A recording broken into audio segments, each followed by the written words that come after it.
Biblia,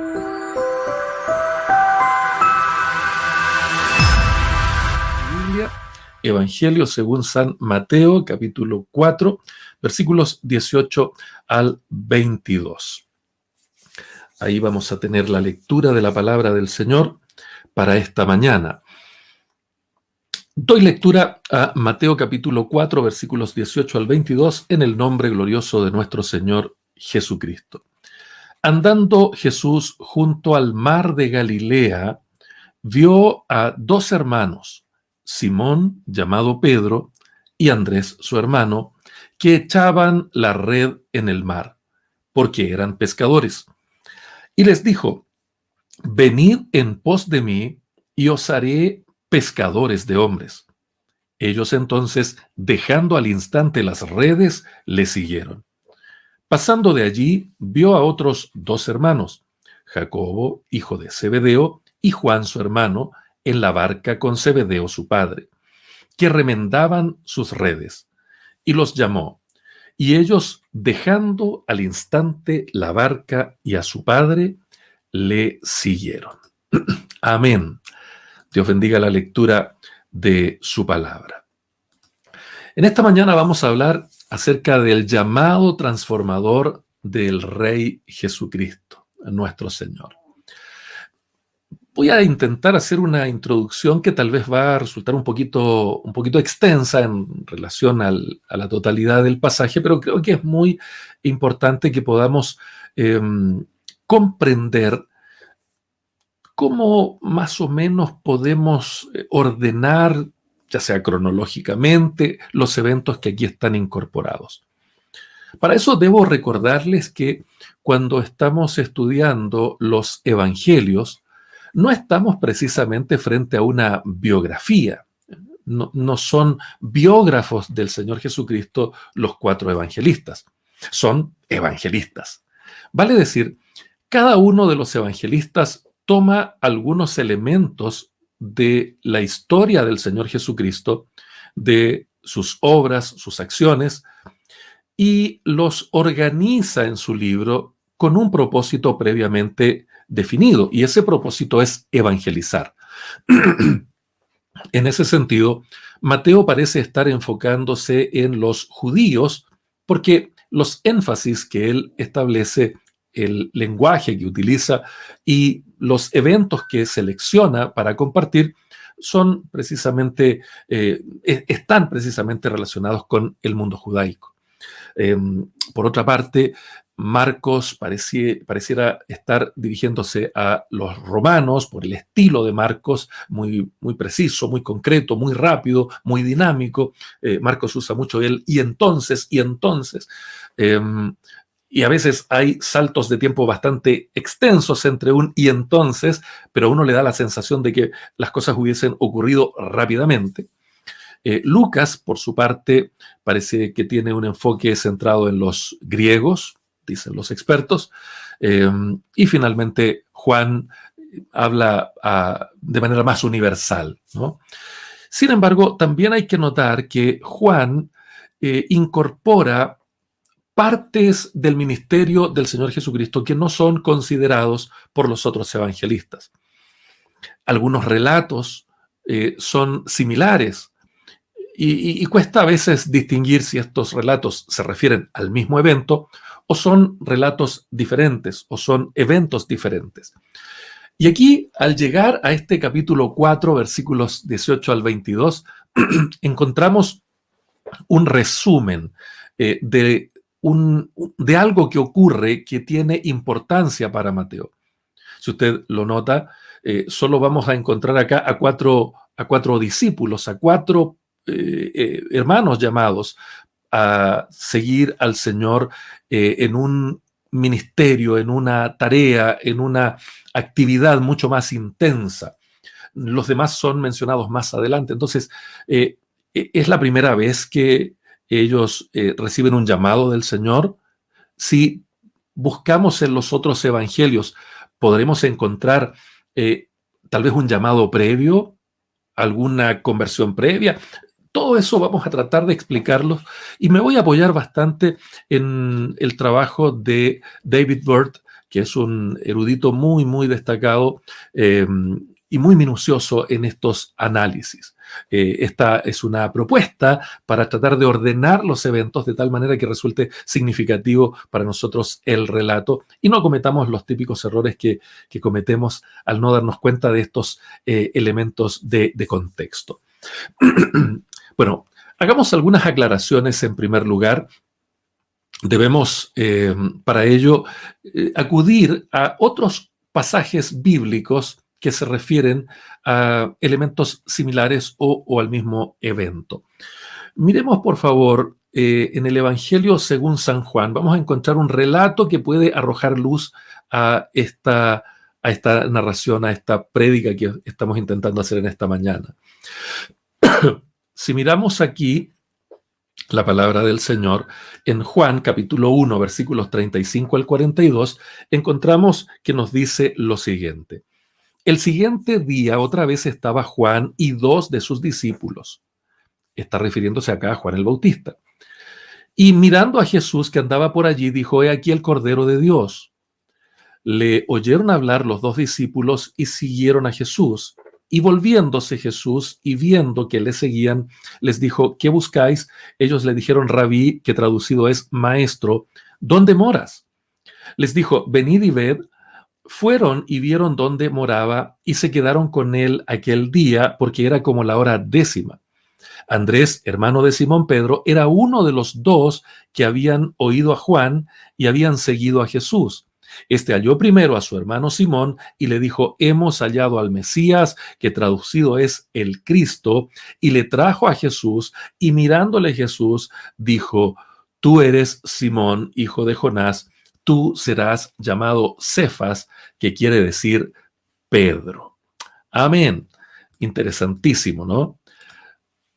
Si usted puede seguir aquí el trabajo que estoy intentando hacer, tratar de organizar u ordenar adecuadamente los eventos, nos vamos a dar cuenta de que, al parecer, el Señor Jesucristo conocía a Pedro desde antes de este encuentro que nos está relatando acá Mateo en el Mar de Galilea.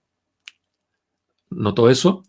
Bueno, vamos a seguir haciendo algunas aclaraciones para que esto nos quede lo más claro posible en esta prédica. Lo primero que tenemos que saber, y que Juan probablemente y el resto de la palabra del Señor nos muestra, es que cuando estaba el Señor Jesús acá caminando cerca del Mar de Galilea, lo primero que tenemos que saber es que este no es un mar en el sentido de lo que nosotros entendemos como un mar de agua salada. El Mar de Galilea es en realidad un lago de agua dulce. Y por eso es importante saber esto, para que no nos imaginemos, no sé, Jesús caminando por unas arenas al estilo de una playa, ¿no? De hecho, en la Biblia, al Mar de Galilea, a este lago grande, enorme, de agua dulce, se le conoce también con distintos nombres. Se le conoce en Números 34:11 como el Mar de Cinniret. Ese es el primer nombre con el que vemos este lago. También en Lucas 5:1 se le llama el lago de Genesaret. Nos referimos a lo mismo. Y en Juan, capítulo 6, versículo 1 y capítulo 21, versículo 1, también se le llama el mar de Tiberías. Entonces, este Mar de Galilea recibe estos otros nombres también, pero lo primero que hay que aclarar es que no es un mar, no estamos hablando del mar Mediterráneo, no está Jesús caminando en esa orilla del mar, ni tampoco al sur en el mar salado, ¿no? En el mar muerto, no. Él está en el lago, en este gran lago que se le llama por su tamaño, por supuesto, se le llama el Mar de Galilea o Mar de Cineret o Mar de Genesaret o el Mar de Tiberías. Eso es una primera aclaración que realmente puede ayudarnos mucho a no equivocarnos y a no mezclar los eventos. Por lo tanto, esta expresión de que el Señor Jesucristo andaba junto al Mar de Galilea, lo podríamos ubicar en lo que es la ciudad de Capernaum. Esto probablemente es el sitio más probable en donde ocurrieron estos eventos. Si volvemos a Juan, capítulo 1, versículo 44, vamos a reconocer que nos dice la palabra del Señor que Pedro y Andrés eran oriundos de Betsaida. Betsaida era un pueblo costero situado al este de Capernaum y estaba, para ser exactos, cerca del punto en donde el Alto Jordán, el Alto Río Jordán, desembocaba en el mar de Galilea. El río Jordán desemboca en este lago grande, en este mar de Galilea. Y allí estaba más o menos ubicada Betsaida.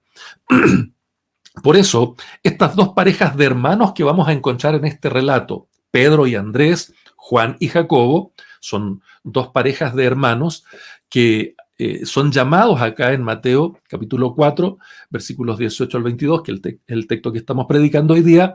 Estas dos parejas de hermanos, sin duda alguna, que se conocían. De hecho, Pedro y Andrés eran compañeros de Jacobo y de Juan, asociados de alguna manera en la empresa de pesca que tenía Zebedeo, que era el padre de Juan y de Jacobo, o de Jacobo y de Juan, ¿sí? Entonces, ya tenemos otra aclaración que nos puede ayudar bastante. Si uno comienza por primera vez a leer el Nuevo Testamento y se encuentra con este pasaje, queda la impresión de que estas dos parejas de hermanos eran hasta ese momento completamente desconocidas, o como que es la primera vez que el Señor Jesucristo los está encontrando. Pero si leemos primero Juan, nos vamos a dar cuenta que esto había ocurrido anteriormente, había habido un encuentro previo, y por lo tanto este llamamiento que les hace acá en Mateo capítulo 4 es un llamamiento posterior, ¿ya? Vuelvo a señalar Juan capítulo 1, versículos 35 al 42 que hemos leído. Ese pasaje nos muestra con claridad que Andrés y muy probablemente Juan también habían sido discípulos de Juan el Bautista. Juan, al parecer, es bastante humilde en su evangelio porque siempre habla del otro discípulo, o estaba Pedro y el otro discípulo corrió primero, en fin, corrió más, en fin, esas expresiones que muestran bastante humildad en Juan, parecieran indicarnos que Juan, el apóstol, y Andrés, el hermano de Pedro, eran entonces primeramente discípulos de Juan el Bautista.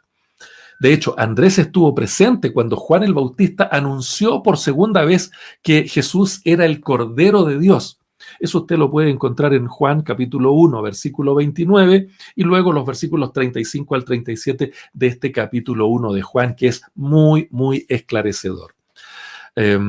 Por eso podemos decir con meridiana certeza que Andrés conocía ya el testimonio de Juan el Bautista de que Jesucristo era el Hijo de Dios. Eso para Andrés era algo conocido. Entonces, en este pasaje que vamos a ver hoy día de Mateo, capítulo 4, versículos 18 al 22, entonces Andrés, que está allí con Pedro, Andrés y Pedro ya conocían al Señor, ya habían recibido orientaciones por parte de Juan el Bautista de quién era Jesús. Ya Juan les había guiado a conocer al Señor Jesucristo.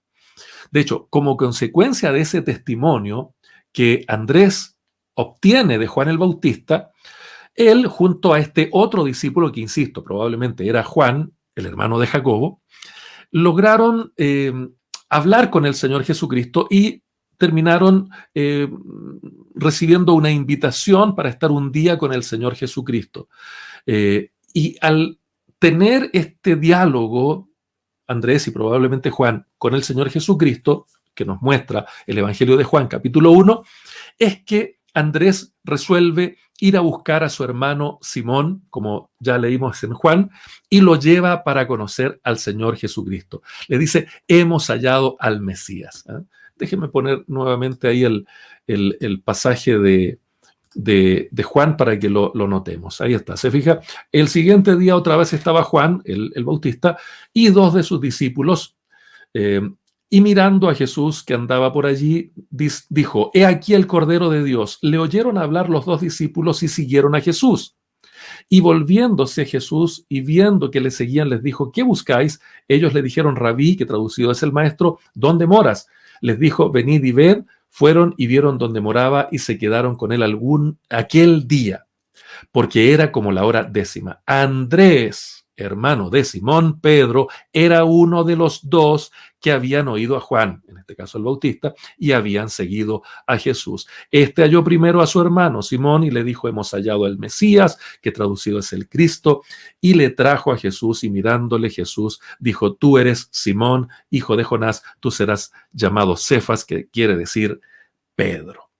¿Lo nota entonces? Ahí podemos darnos cuenta que el Evangelio de Juan nos muestra entonces que tanto Andrés como su hermano Pedro conocían ya al Señor Jesucristo.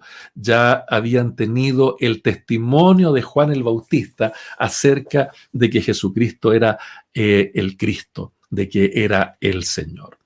Bueno, ¿cuándo ocurre esto? Si tratamos de ser más precisos cronológicamente, varios eruditos calculan que este primer encuentro de Andrés y Pedro con el Señor Jesucristo, que está relatado en Juan capítulo 1, habría ocurrido aproximadamente un año antes del llamamiento que reciben acá en Galilea.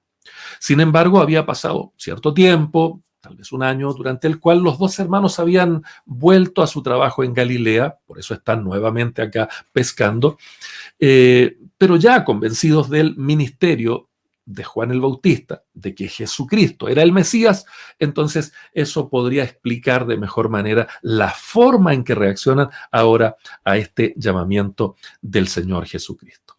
Bueno, ya tenemos entonces varias ideas, bastante información importante para tratar de ubicar cronológicamente cuándo ocurrieron estos acontecimientos. Otro aporte interesante para tener más claridad nos lo aporta Lucas.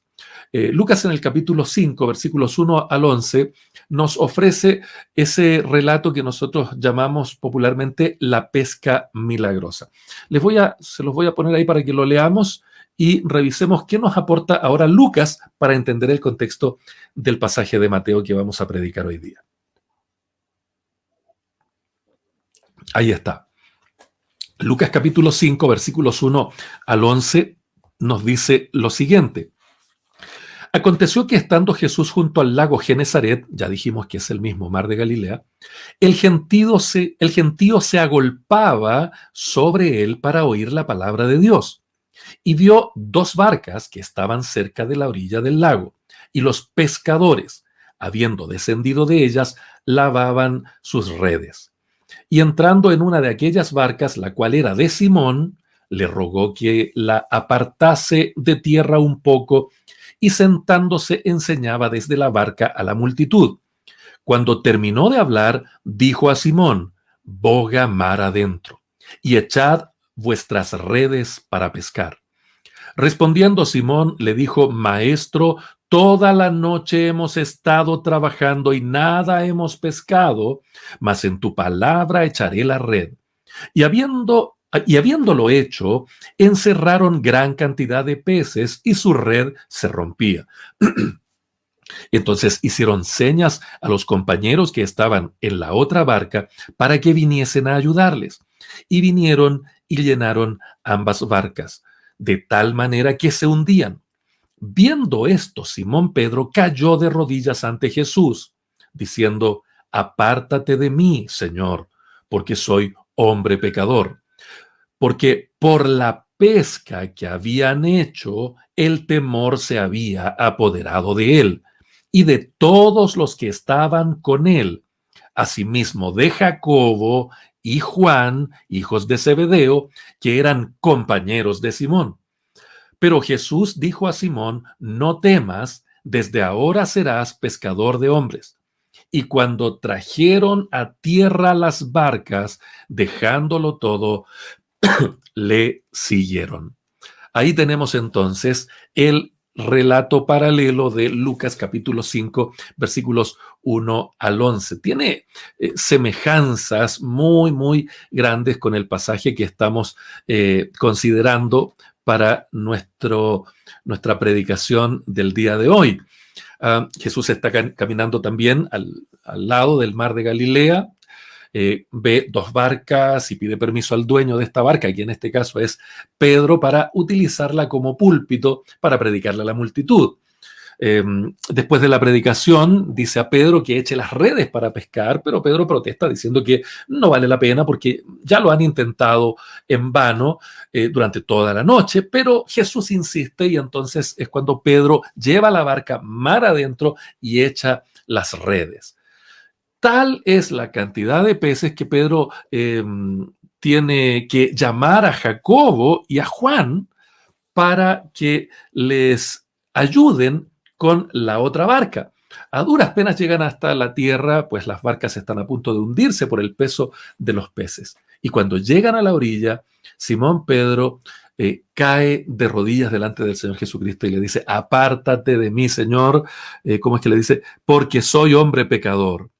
Jesús le contesta: no temas, desde ahora serás pescador de hombres. Ahora, la historia es interesante porque concluye con la frase: cuando trajeron a tierra las barcas, dejándolo todo, le siguieron. Bueno, acá evidentemente hay varias opiniones. Algunos comentaristas como William Hendrickson consideran que son dos relatos diferentes, que la pesca milagrosa que plantea Lucas con el llamamiento de las dos parejas de hermanos de Mateo, que es lo que estamos viendo hoy día, son dos relatos diferentes. Pero hay otros comentaristas que consideran que son el mismo relato, pero que ambos evangelistas enfatizan dos o tres elementos diferentes. Es el mismo evento, pero con énfasis diferentes. Como ya les he dicho, cada evangelista tiene un propósito definido para su libro. Yo estoy siguiendo en este intento de ordenar los acontecimientos al erudito David Burt, como les he señalado al comienzo, y él cree que se podrían compatibilizar estos dos relatos e incluso se podría afirmar que se refieren al mismo evento. Déjenme leerles lo que dice la razón del por qué el hermano Burt cree que son el mismo evento. Él dice: lo que me inclina a identificar las dos narraciones es que si el llamamiento de los 4 discípulos viene en el contexto de la pesca milagrosa, no se explica por qué su respuesta es instantánea y por qué no provoca una reacción de escándalo en sus familiares. Hasta ahí la cita del hermano Burt. Claramente, Lucas utiliza esta expresión: por la pesca, como resultado de la pesca, se provocaron efectos importantes en las personas que allí estaban: temor, reconocimiento del Señor, etc. Entonces, Burt considera que allí está puesto el énfasis de Lucas. En cambio, Mateo está enfatizando el llamamiento a este ministerio y la respuesta categórica de estas dos parejas de hermanos, Andrés y Pedro, que eran hermanos, y Juan y Jacobo, que también eran hermanos.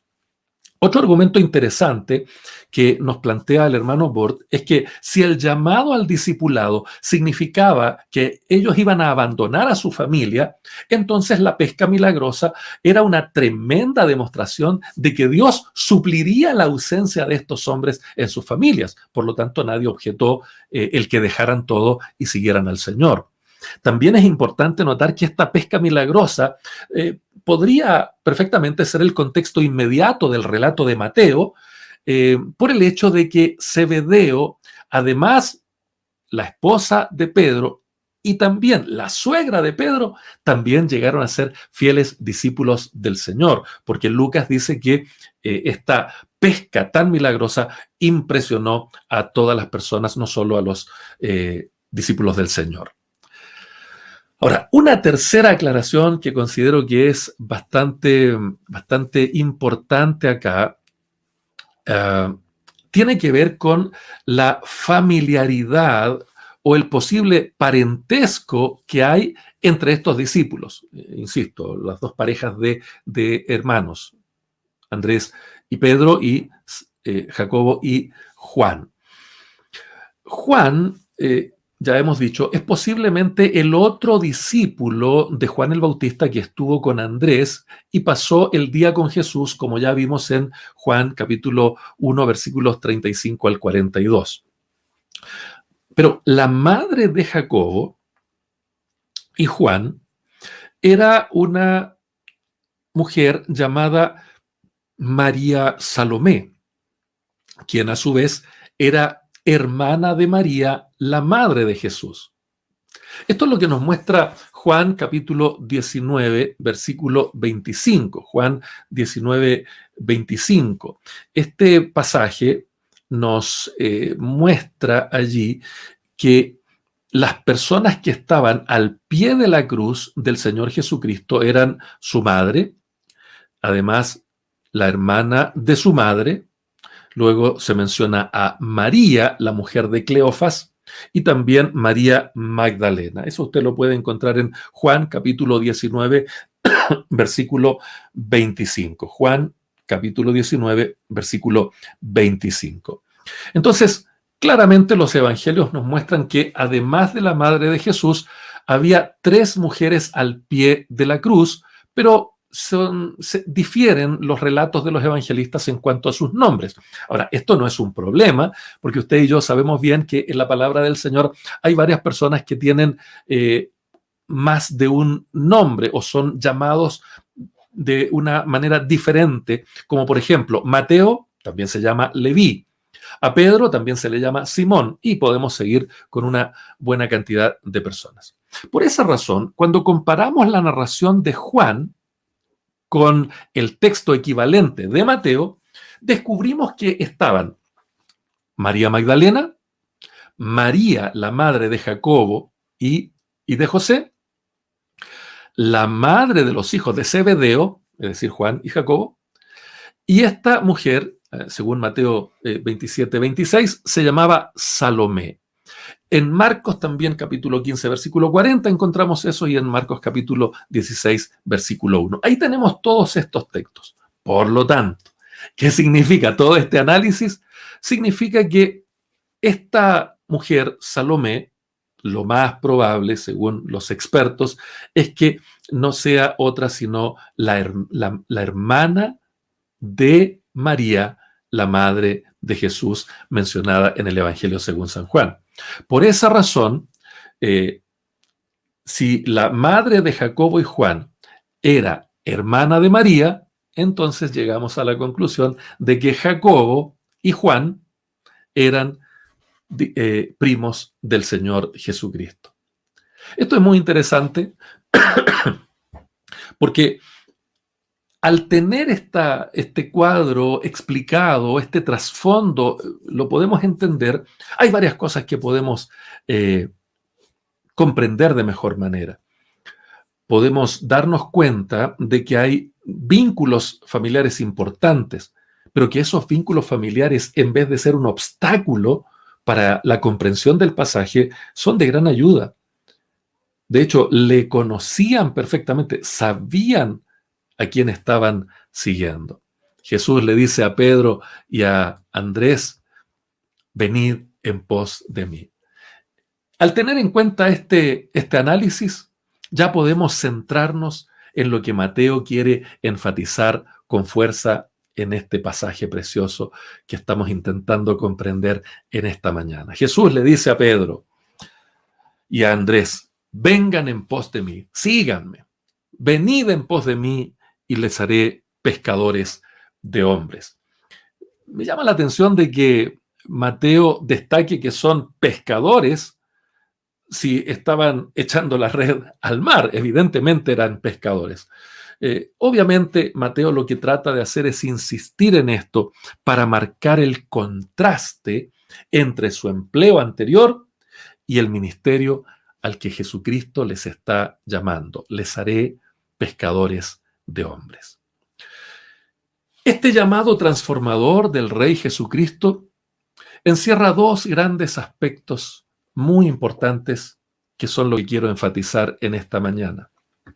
En primer lugar, podemos ver acá en la palabra del Señor que El llamado transformador del Señor Jesucristo es un llamado centrado en Jesucristo. Vuelvo a leer los versículos 18 y 19 del capítulo 4 de Mateo. Andando Jesús junto al mar de Galilea, vio a dos hermanos, Simón llamado Pedro y Andrés su hermano, que echaban la red en el mar porque eran pescadores de hombres. Y les dijo, venid en pos de mí y os haré pescadores de hombres. Esta expresión, venid en pos de mí, tiene una fuerza absolutamente arrolladora. El sentido de este llamado es un llamado al seguimiento. Vengan en pos de mí, vengan tras mí, síganme, vengan a estar conmigo, vengan a caminar conmigo. A estas personas, Mateo posteriormente les va a llamar discípulos, matetes. Esto es la idea de un aprendiz, de una persona que aprende de otro. Estas personas reciben entonces un llamado al aprendizaje. Hemos visto a la luz del capítulo 1 de Juan, del Evangelio según San Juan, que Pedro, Andrés, Juan y probablemente Jacobo ya conocían al Señor Jesucristo. Algunos de estos discípulos habían sido ya discípulos de Juan el Bautista. Juan el Bautista les había preparado para conocer al Señor Jesucristo, los había hecho encontrarse con el Señor Jesucristo. Por lo tanto, ellos ya eran convertidos, ya conocían al Señor, ya tenían los primeros pasos instalados en ellos, ya entendían lo fundamental, lo esencial del Evangelio. Había pasado un año de estas cosas. Pero ahora el llamado es más profundo. El llamado es más intenso. Es un llamado a aprender, pero a aprender en serio. No a tener un conocimiento superficial de las cosas elementales. No, un llamado más profundo. Un llamado a estar con el Señor. Este es un aprendizaje integral. No solo aprender bien las ideas, los conceptos, las doctrinas, el significado de las verdades profundas, sino fundamentalmente es un llamado a imitar al Señor Jesucristo. Me gusta esta idea de venir en pos de mí. Es como cuando éramos niños y jugábamos, acá en Chile le llamábamos el monito mayor. Entonces lo que uno iba haciendo, los que lo seguían a uno tenían que hacer lo mismo y se hacía un juego muy entretenido. Bueno, esto no es un juego. El llamamiento que hace el Señor Jesucristo es algo mucho más radical. Vengan, aprendan de mí, aprendan todo lo que yo les quiero enseñar, aprendan en profundidad. Note usted que cuando Jesucristo predicaba a las multitudes, les lanzaba la parábola a ellos, pero luego a sus discípulos los metía dentro de la casa y a ellos les daba la interpretación. A ellos les daba algo más profundo. Ese llamado es el llamado importantísimo que todo hijo de Dios debe recibir en algún momento. Una cosa es venir a Cristo, recibir la salvación, recibir la sanidad, tener ahí un encuentro inicial, aprender a orar, aprender todas las cosas básicas. Pero ahora viene un llamado mucho más radical. Vengan a aprender ahora lo profundo, vengan a aprender ahora lo trascendente, lo relevante, pero para que aprendan no basta con que repitan las verdades, no basta con que me digan amén, no basta con que sean personas que estén sentadas escuchando y diciendo amén. Necesito que me imiten, que hagan las cosas como yo las hago, que oren como yo oro, que prediquen como yo predico, que enseñen como yo enseño, que amen como yo amo, que perdonen como yo perdono, que se enojen con lo que yo me enojo y que sufran como yo sufro. Es un llamado a que imiten al maestro. Es un llamado también al compromiso. Este no es un llamamiento superficial, no es un llamamiento de un día a la semana, un par de meses, o al parecer, como lo habían entendido ellos, un llamado de un año y que ya estaban de nuevo en sus actividades habituales, ya estaban nuevamente conectados con su cotidianeidad. No, este es un llamado radical. Este es un llamado a un compromiso serio. Hermanos, esto es un cambio de vida. El llamado de Jesucristo a estas dos parejas de hermanos es un cambio radical de vida. Es un llamado para recibir, pero para ir a entregar todo lo que han recibido. No es un llamado para ser receptores, es un llamado para prepararse para ser personas que entregan algo, que dan algo, que comparten algo, la vida de Cristo. El llamamiento del Señor entonces a los pescadores de peces los transforma en pescadores de hombres. La enseñanza que se recibe de parte de Jesucristo aquí no es para ellos, es para evangelizar y discipular a otros. La imitación que se hace de Jesucristo no es solo para que ellos se sientan bien, es para llevarla y evangelizar y discipular a otros. El compromiso que les exige Jesucristo es para evangelizar y discipular a otros. Id y dad de gracia lo que por gracia habéis recibido. La realidad de este llamamiento se repite una y otra vez en todos los convertidos. El libro de los Hechos de los Apóstoles es una demostración concreta de que el evangelio es esto. No es solo el llamado inicial, no es solo el llamado inicial de la conversión, de la transformación inicial, del comienzo de la vida. No es solo el llamado al bautismo. Es un llamado mucho más radical. Un llamado que nos lleva ya no solo a recibir, sino a entregar lo que el Señor Jesucristo nos va a dar. Uno de los problemas de la iglesia contemporánea es que, al parecer, la contingencia define la orientación de la misión de la iglesia actual. Lo político parece que hace que la iglesia ahora se vuelque hacia lo político. Lo ideológico parece que la iglesia ahora se vuelque hacia lo ideológico. Lo sanitario, la crisis sanitaria, parece que la iglesia se mueve en relación a lo que la contingencia le dicta. Y como el mundo le hace exigencias a la iglesia, le dice, miren, la parte política, entonces ustedes tienen, entonces la iglesia deja de lado su misión y se pone política. La contingencia sanitaria, entonces ahora la iglesia deja de lado su misión y se abraza la contingencia sanitaria. Pero, queridos hermanos, cuando entendemos el llamado del Señor Jesucristo que le hizo a estos discípulos, nos vamos a dar cuenta que la misión que el Señor Jesucristo establece para la iglesia es irrenunciable, es ineludible. No puede cambiar la misión porque cambia la contingencia. A diferencia de la iglesia actual, la iglesia primitiva, hasta en medio de las condiciones más terribles, no dejaban de ser pescadores de hombres. Mataron a Esteban y la iglesia seguía predicando, evangelizando y discipulando. Los comenzaron a perseguir y la iglesia seguía predicando, evangelizando y discipulando. La misión no se detiene. Por eso en esta mañana tenemos que preguntarnos, ¿cuánto hemos aprendido del Señor? ¿Cuánto hemos imitado del Señor Jesucristo? ¿Qué tan seriamente hemos tomado nuestro compromiso con el Señor Jesucristo? ¿Cuánto hemos dado de lo que hemos recibido de parte del Señor? La pregunta de fondo es, ¿seguimos unidos a Cristo? ¿O ya hemos dejado nuestro primer amor? ¿Ya nos hemos vuelto a la vida cotidiana antigua?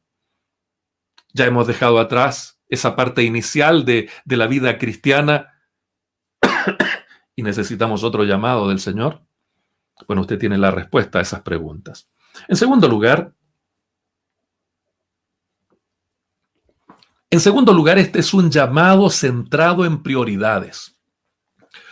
Ellos entonces, dejando al instante las redes, le siguieron. Pasando de allí, dice el versículo 21, pasando de allí vio a otros dos hermanos, Jacobo, hijo de Zebedeo, y Juan, su hermano, en la barca con Zebedeo, su padre, que remendaban sus redes, y los llamó, y ellos, dejando al instante la barca y a su padre, le siguieron. Notamos acá, como hemos visto en la introducción, que es muy probable que esta no sea la primera vez que estos varones hayan respondido con rapidez a un llamado del Señor. Notamos que Juan y Santiago estuvieron un día completo con el Señor, obtuvieron la información que necesitaban y comenzaron. Andrés se va de inmediato a llamar a Pedro, mira, encontramos al Cristo, y de inmediato acuden ante el Señor. Pero en este relato vemos que estos hermanos son responsables, vemos que son trabajadores con una fuerte orientación familiar. De paso, déjeme decirle que el Señor no llama a flojos, ¿no? El Señor llama a gente que trabaja, llama a gente comprometida, llama a gente que está conectada con su familia, gente responsable. Ese es el llamado que hace el Señor Jesucristo a estos discípulos, y ese es el llamado que el Señor te está haciendo a ti, si eres uno de estas personas, trabajadora, responsable, comprometida, con una orientación familiar. El Señor está poniendo sus ojos en ti en este momento, si ya eres un cristiano redimido. Pero también podemos comprender que al menos en este caso, los hijos de Zebedeo, en el caso de los hijos de Zebedeo, el negocio de la pesca de ellos no era una pesca de bajo nivel, no eran personas de condición humilde, al parecer. Si comparamos este relato con el relato paralelo que nos ofrece Marcos, el Evangelio según San Marcos, nos dice que Juan y Santiago dejaron a su padre con los jornaleros, lo que nos muestra que Zebedeo entonces probablemente no quedaba digamos, en una condición de soledad, no quedaba abandonado. No, parece que la industria pesquera que tenían no era de poca monta, no era de poco nivel. ¿Ah? Entonces, el que Santiago y Juan dejaran a su padre no lo dejaba sin nada. Dice Marcos que lo dejaron con sus jornaleros. Otro dato muy interesante que nos ayuda a entender el contexto son el tipo de redes que se mencionan acá en el Evangelio según San Mateo. Permítanme citar al erudito Bob Utley, quien señala que la red mencionada en el versículo 18, que ya lo hemos leído, era una red manual, lo que se podría denominar una red de todo el año. En cambio, la palabra red que se menciona en los versículos 20 y 21, es una palabra diferente y se refiere a estas grandes redes de arrastre que se utilizaban con barcos, redes de arrastre. Algunas de estas se colocaban detrás del barco para que fuera arrastrando peces en grandes volúmenes. Otros se utilizaban con dos barcos que hacían el proceso de arrastre para capturar a los peces, y otras simplemente en un semicírculo que se traía hasta la orilla. Bueno, esto nos puede dar una idea bastante más clara de lo que estaban dejando atrás, ¿no? De lo que Juan y Santiago estaban abandonando, de lo que Pedro y Andrés estaban abandonando. En otras palabras, la respuesta de Pedro, de Andrés, de Santiago y de Juan demuestra que el llamamiento del Señor Jesucristo y su misión siempre deben tener la mayor prioridad. La respuesta de estos hombres al llamado del Señor Jesucristo, a un ministerio más decidido, a una actividad más decidida, implica un cambio de prioridades. Déjeme ilustrarlo con otra persona, una persona que no entendió bien la correcta valoración de las prioridades en el llamado del Señor Jesucristo.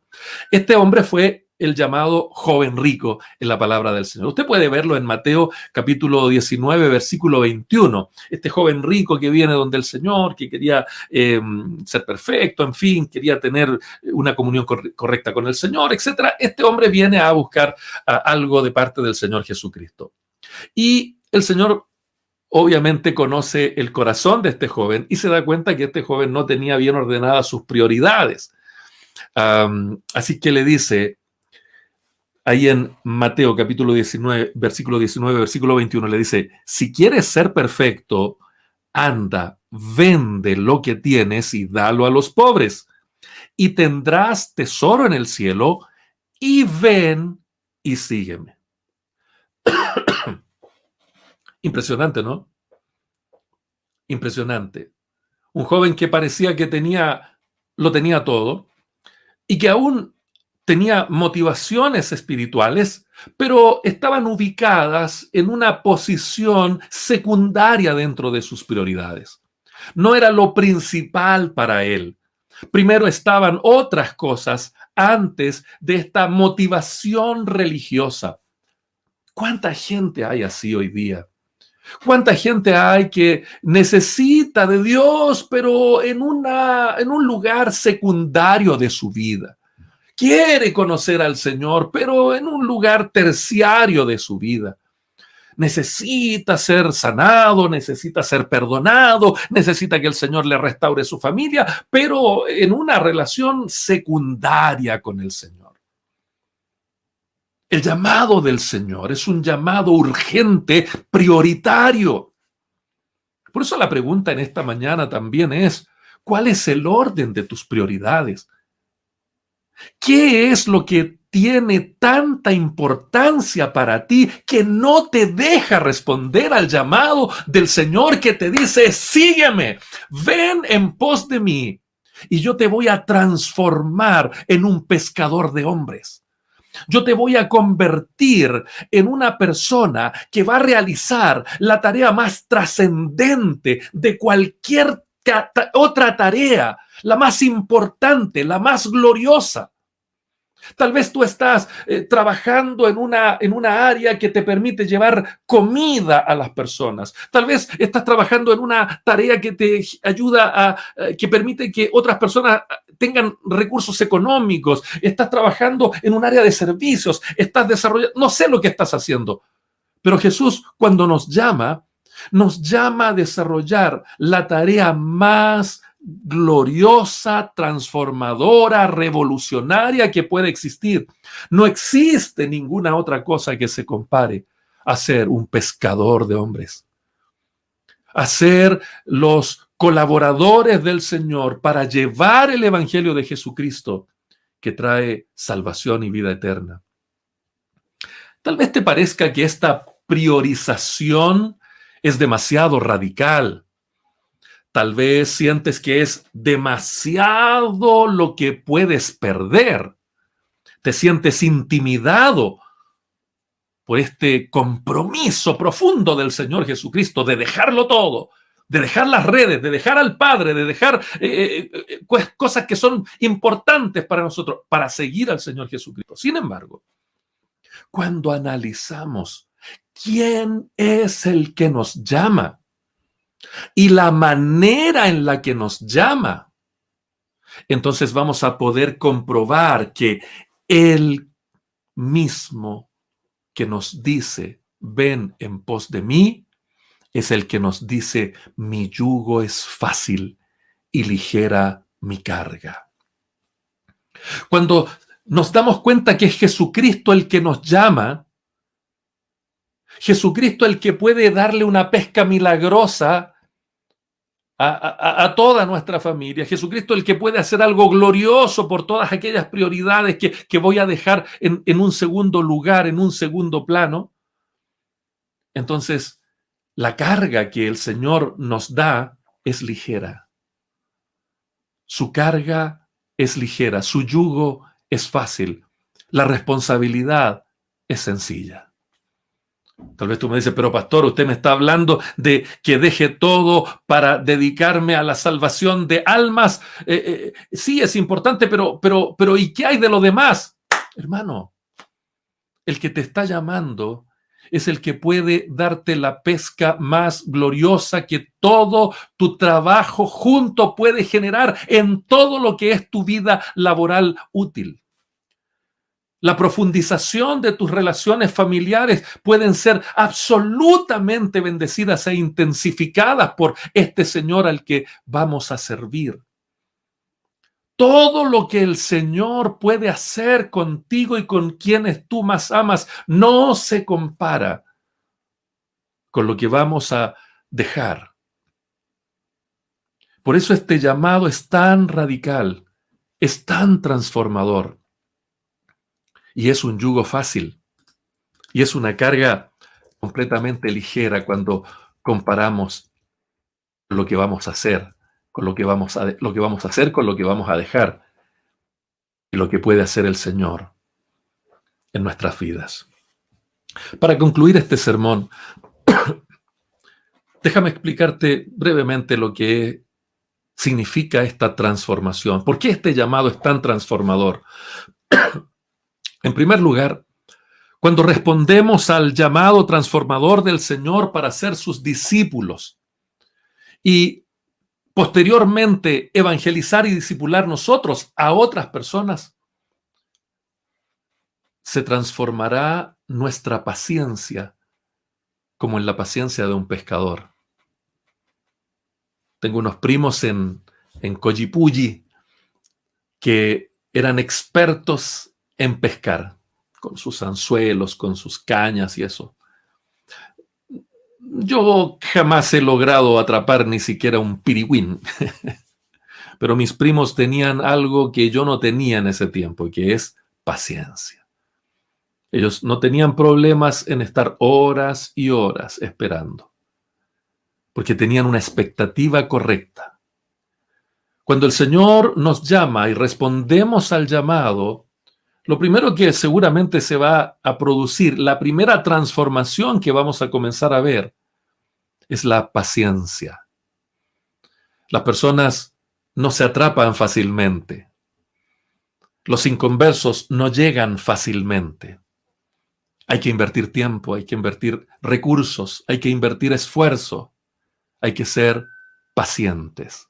El llamado transformador del Señor Jesucristo, que hace de estos pescadores de peces, los transforma en pescadores de hombres, es un llamado que va a poner una paciencia impresionante en tu vida y en mi vida, porque el resultado vale la pena.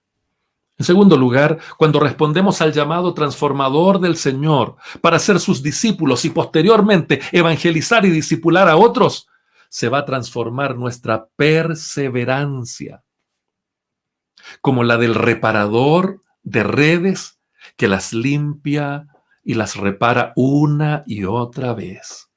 Una y otra vez. Perseverancia.